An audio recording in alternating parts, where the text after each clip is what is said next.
Hello students, तो आज हम करेंगे क्लास 6 की एनसीईआरटी बुक से हिंदी का पार्ट 1 वह चिड़िया जो। तो चलिए शुरू करते हैं। तो इस पाठ का पहला प्रश्न है, कविता पढ़कर तुम्हारे मन में चिड़िया का जो चित्र उभरता है उस चित्र को कागज पर बनाओ। तो इसका उत्तर आप अपने हिसाब से दे सकते हैं। जैसे कि जब मैंने ये कविता पढ़ी तो मेरे मन में चिड़िया का चित्र कुछ इस प्रकार उभरा, जैसे कि आप देख सकते हैं दाना चुगती चिड़िया। ऐसे ही आपके मन में कविता पढ़कर चिड़िया का जो चित्र उभरेगा आप उसे लिख सकते हैं, जैसे कि गाना गाती चिड़िया, झुंडी के दाने खाने वाली चिड़िया आदि। ऐसे ही जब आप कविता पढ़ेंगे तो आपके मन में चिड़िया के चित्र कुछ कई प्रकार से उभरेंगे। प्रश्न नंबर 2, तुम्हें कविता का कोई और शीर्षक देना हो तो क्या शीर्षक देना चाहोगे? तो पहले मैं आप लोगों को शीर्षक का मतलब समझा देती हूँ। शीर्षक का मतलब होता है कविता का नाम। जैसे कि इस बुक में कविता का नाम है वह चिड़िया जो। ऐसे ही हमें भी इसे कोई शीर्षक देना है, तो मैंने इसे शीर्षक दिया है नीले पंखों वाली चिड़िया और संतोषी चिड़िया। ऐसे ही आप भी दे सकते हैं, जैसे छोटी चिड़िया, मुंह बोली चिड़िया आदि। प्रश्न नंबर 3, इस पाठ के आधार पर बताओ कि चिड़िया को किन किन चीजों से प्यार है।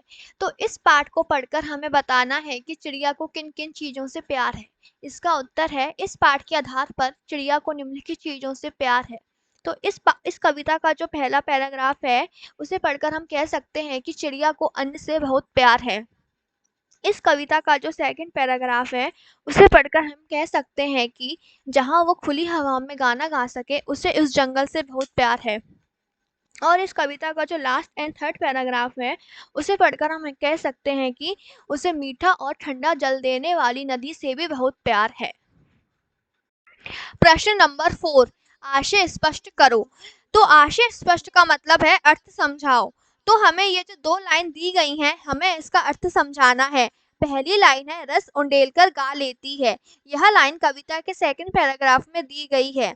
हमें इसका मतलब समझाना है। इसका मतलब है चिड़िया जंगल में अकेली रहकर बिना किसी डर के गाती है।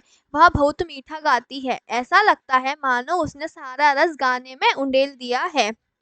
अब दूसरी लाइन है, चढ़ी नदी का दिल टटोलकर जल का मोती ले जाती है।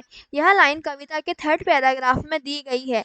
इसका मतलब है चिड़िया चढ़ी हुई नदी अर्थात बहती हुई नदी से बिल्कुल नहीं घबराती है।